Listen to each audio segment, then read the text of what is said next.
Hi friends, welcome to my channel.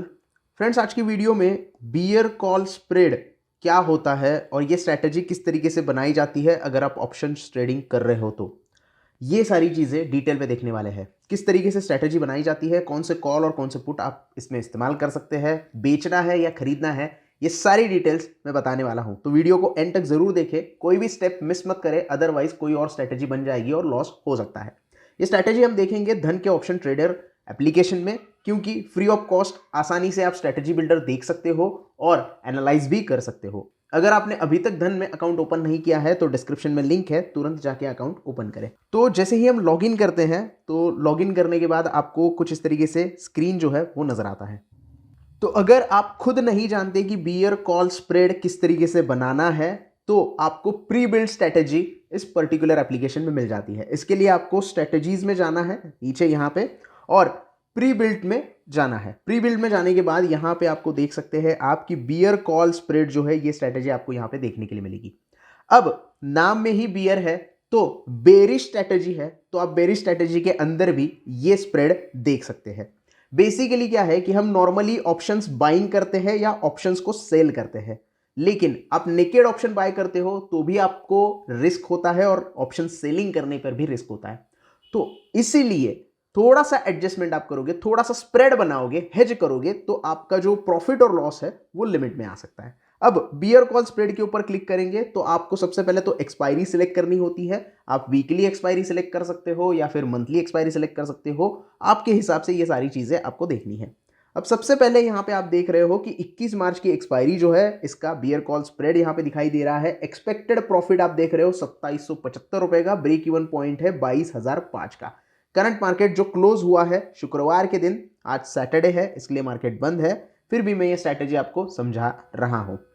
22,023 इस price के ऊपर निफ्टी की क्लोजिंग हुई है। अब ये स्ट्रैटेजी अगर आपको बनानी है तो सबसे पहले क्या करना पड़ेगा, यहां पे आपको क्या करना है, आउट ऑफ द मनी का कॉल जो है, अब 22,023 पे अगर मार्केट क्लोज हुआ है तो 22,050 का जो कॉल हो गया वो आउट ऑफ द मनी का कॉल हो गया। तो आउट ऑफ द मनी का कॉल आपको क्या करना है, बाय करना है। सेल नहीं करना, बाय करना है। बाय करना है मतलब आप इसका प्रीमियम पे करोगे। और इन द मनी का जो कॉल है 21,950 इन द मनी हो गया, वो आपको सेल करना है। एक कॉल आपको बाय करना है, एक कॉल आपको सेल करना है। जो बाय करना है वो आउट ऑफ द मनी का है, जो सेल करना है वो इन द मनी का है। अब इसको हम अगर स्ट्रैटेजी बिल्डर में देखेंगे तो कुछ इस तरीके से आपको दिखाई देगा। आप यहां पे देख सकते हो एक्सपायरी हमने सेलेक्ट कर दी है 21 मार्च की। 22,050 का OTM out of the money का जो कॉल है वो हमने बाय किया है, जिसका प्रीमियम 140 रुपए है। इन द मनी का जो कॉल है 21,950 रुपए का ITM जिसे बोला जाता है, वो हमने बाय किया है, सेल किया है 195 रुपए में। यानी कि 195 रुपए हमने रिसीव किए हैं और 140 रुपए हमने पे किए हैं। तो इस बीच का डिफरेंस क्या हो गया, 55 रुपए का डिफरेंस आ गया। 55 रुपए का डिफरेंस मतलब इतने पैसे हमें क्रेडिट मिला है इतने पैसे का, क्योंकि ये रिसीव हुए हैं एक्स्ट्रा पैसे, और यही हमारा मैक्सिमम प्रॉफिट होगा जो कि आप यहां पे देख सकते हैं। 55 रुपए का प्रॉफिट, 2775 रुपए का मैक्सिमम प्रॉफिट होगा अगर आपके डायरेक्शन में मार्केट जाता है तो। यानी कि मार्केट गिरता है तो आपको यहां पे प्रॉफिट होगा, मार्केट बढ़ता है तो आपको यहां पे लॉस होगा। अब मैक्सिमम लॉस कितना होगा वो भी लिमिटेड है, 2225 रुपए का मैक्सिमम लॉस होगा। इससे हमें पता चलता है कि लिमिटेड प्रॉफिट और लिमिटेड लॉस वाली ये स्ट्रैटेजी है। आपको ज्यादा यहां पे रिस्क भी नहीं है और ज्यादा प्रॉफिट भी नहीं है। इस पर्टिकुलर स्ट्रैटेजी को बनाने के लिए आपके पास फंड रिक्वायरमेंट कितनी होनी चाहिए, 34,000 रुपए का फंड होगा तो आप ये स्ट्रैटेजी बना सकते हो आसानी से, और बैठ के देख सकते हो कि कहां पे मार्केट जा रहा है। बियरिश मार्केट है तो ही बनानी है, बुलिश मार्केट में नहीं बनानी है। बुलिश मार्केट के लिए एक ऑलरेडी वीडियो मैंने बनाई है बुल कॉल स्प्रेड की, जिसका लिंक आपको डिस्क्रिप्शन में मिल जाएगा, वो आप देख सकते हैं। अब आते हैं एग्जैक्टली पे ऑफ चार्ट के ऊपर। कुछ इस तरीके से पे ऑफ चार्ट आपको दिखाई देगा। जैसे मैंने कहा था, मार्केट जैसे जैसे नीचे जाएगा वैसे आपको प्रॉफिट होता चला जाएगा, और मार्केट अगर कहीं आपके अपोजिट डायरेक्शन में चला जाए यानी कि बुलिश हो गया तो आपको लॉस होता रहेगा। अब यहां पे थोड़ी सी हम देखते हैं मार्केट अगर किस डायरेक्शन में जाता है तो आपको किस तरीके से फायदा हो सकता है। या तो ये तो पता है कि बेरिश में जाएगा, लेकिन कितना होगा डे वाइज अगर हम देखेंगे तो क्या होगा ये देखते हैं। तो मोर के ऑप्शन में अगर हम यहाँ पे जाएंगे तो यहाँ पे आपको पता चलता है कि आप डेज जो है और मार्केट जो है वो ऊपर नीचे कर सकते हैं। अब 16 तारीख आज सैटरडे है, छुट्टी है, 17 तारीख कल छुट्टी है, 18 तारीख को मान लेते हैं मार्केट जो है वो थोड़ा सा अपर साइड में ओपन होता है और 22,111 पे मार्केट ओपन होता है। 22,111 पे अगर मार्केट ओपन हो गया 18 तारीख को तो क्या सिचुएशन होगी, थोड़ा सा नीचे जाएंगे और देखेंगे 622 रुपए का नुकसान आपको हो रहा है। जो कॉल आपने बाय किया है वो 662 रुपए आपको प्रॉफिट दे रहा है और जो कॉल आपने सेल किया है वो 1285 रुपए आपको लॉस दे रहा है। तो अगर मार्केट बढ़ता है तो आपको लॉस हो गया। अब एक दिन आगे चलते हैं, 19 तारीख आ गई। 19 तारीख पे फिर मार्केट नीचे आ गया और 21,980 पे आ गया मार्केट, या फिर हम कहेंगे यहाँ पे जो भी आज की डेट है, आज की डेट पे मार्केट है 16 तारीख को जो मार्केट है, 15 तारीख की क्लोजिंग का जो मार्केट है वहीं पे आ गया। जितना बढ़ा था उतना ही नीचे आ गया और उसी प्राइस पे क्लोज हो गया, लेकिन एक दिन आगे चला गया। अब 19 तारीख को फिर से मार्केट 22,023 रुपए पे आके रुक गया। तो क्या सिचुएशन होगी, तो भी आप नुकसान में है। 22 रुपए का नुकसान आपको हो रहा है क्योंकि कॉल जो है वो 2837 रुपए का आपको नुकसान दे रहा है और जो कॉल आपने सेल किया है वो 2815 रुपए का आपको प्रॉफिट दे रहा है। तो यहां पे सेम मार्केट रह गया है, फिर भी आपको नुकसान हो रहा है। इसीलिए आपको ट्रेंड जो है वो बेरिश होना चाहिए। रेंज बाउंड मार्केट रहेगा ना तो कुछ नहीं होगा। यहाँ पे ज्यादा से ज्यादा आपको यहाँ पे रेंज बाउंड थोड़ा बहुत रहेगा तो आपको फायदा हो सकता है, लेकिन बुलिश साइड में अगर रेंज बाउंड रहेगा तो नहीं होगा, बेरिश में ही रहना पड़ेगा। अब हम थोड़ा एक और सिनारियो देखते हैं, मार्केट को एक दिन से और बढ़ा देते हैं, यानी कि 20 तारीख आ गया, 21 तारीख को एक्सपायरी है और एक दिन पहले मार्केट क्या होता है, थोड़ा सा नीचे गिरता है, 21,980 पे क्लोज होता है। ऐसा हम पकड़ते हैं 21,980 के आसपास मार्केट क्लोज होता है, 40 पॉइंट नीचे। तो क्या होगा 20 तारीख को, तो आप आ जाएंगे 450 रुपए के प्रॉफिट में।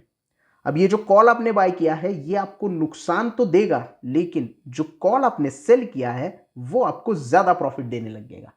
क्यों? क्योंकि इसका प्रीमियम गलना चालू हो जाएगा, इसका भी प्रीमियम गलना चालू हो जाएगा। और जब आप कॉल सेल करते हो तो उसका प्रीमियम आपको रिसीव होता है, तो जितना ज्यादा फास्ट आपका प्रीमियम गलेगा उतना ज्यादा आपको जो सेल किया हुआ कॉल है उसमें प्रॉफिट मिलेगा। तो ये हो गया 20 तारीख को आपको 450 रुपए मिल रहे हैं। अब यहां पे 450 रुपए लेके आप एग्जिट भी कर सकते हैं कि भाई बहुत हो गया, अभी मुझे एग्जिट करना है, अभी मैं नहीं रहूंगा, तो एग्जिट कर दो, कोई दिक्कत नहीं है। लेकिन दोनों से एग्जिट करना, किसी एक से एग्जिट मत करना, क्योंकि मार्जिन भी वहां पे बढ़ जाएगा। अगर आपने सिर्फ बाइंग लॉस वाला बुक कर दिया तो आपको पैसे वहां पे एक्स्ट्रा 1 लाख रुपए देने पड़ेंगे, क्योंकि आपने हेज किया है, इसकी वजह से 34,000 आपको देने पड़ रहे हैं। लेकिन एक भी अगर आप सेल वाला करते हो तो आपको लॉस उठाना पड़ेगा आगे जाके, पता नहीं मार्केट कहां जाएगा। तो इसीलिए हेज में दोनों एग्जिट करने हैं या तो वेट करना है एक्सपायरी तक का। अब हम यहां पे आते हैं और मार्केट को थोड़ा और नीचे लेके जाते हैं। 21,935 रुपए पे 21 तारीख को एक्सपायरी हो जाती है। क्या है? 21,935 पे एक्सपायरी हो जाती है निफ्टी की, ऐसा हम यहां पे मानते हैं। जब हमने बाय किया था तो निफ्टी कितना था? 22,023 था। उससे नीचे मार्केट कितना गिरा? लगभग 90 पॉइंट नीचे होके मार्केट में एक्सपायरी हो गई। अब एक्सपायरी के दिन आपकी पोजीशन क्या होगी? थोड़ा ऊपर जाएंगे और देखेंगे 1630 रुपए का आपको फायदा हो रहा है। 1630 रुपए का फायदा हो रहा है। तो ये है आपका स्प्रेड जो आपको बेरिश डायरेक्शन में अगर मार्केट रहता है तो प्रॉफिट बना के देता है।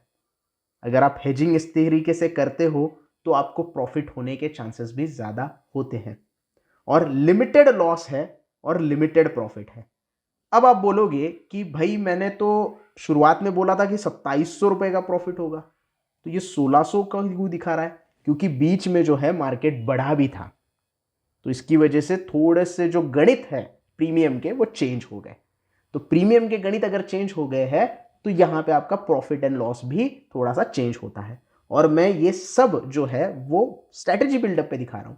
एक्चुअल में मार्केट किस तरीके से बिहेव करेगा, एक्चुअल में डेल्टा किस तरीके से वर्क करेगा, वो तो मार्केट शुरू होने के बाद हमें पता चलता है ना। हम तो ये एनालिसिस कर रहे हैं कि ऐसा अगर होगा तो हमें ऐसा प्रॉफिट होगा।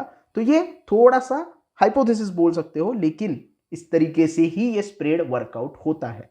तो अगर आप बियर कॉल स्प्रेड करना चाहते हो तो ये वीडियो आपके लिए है। समझिए, सीखिए और उसके बाद ही ट्रेड कीजिए। एडजस्टमेंट अगर देखना चाहते हैं तो मुझे कमेंट में बता देना कि अगर मार्केट बढ़ जाता है तो एडजस्टमेंट कैसे करनी है। इसमें एडजस्टमेंट करने के बाद भी आपको प्रॉफिट हो सकता है, इसके लिए मैं अलग से वीडियो बनाऊंगा अगर आप कमेंट करते हैं तो ही। तो ये वीडियो कैसी लगी मुझे बता देना। वीडियो पसंद आई हो तो प्लीज़ लाइक कर देना, वीडियो को ज़्यादा से ज़्यादा शेयर करना। कोई भी डाउट है तो कमेंट सेक्शन में पूछ सकते हो और चैनल को सब्सक्राइब करना ना भूलना। धन्यवाद।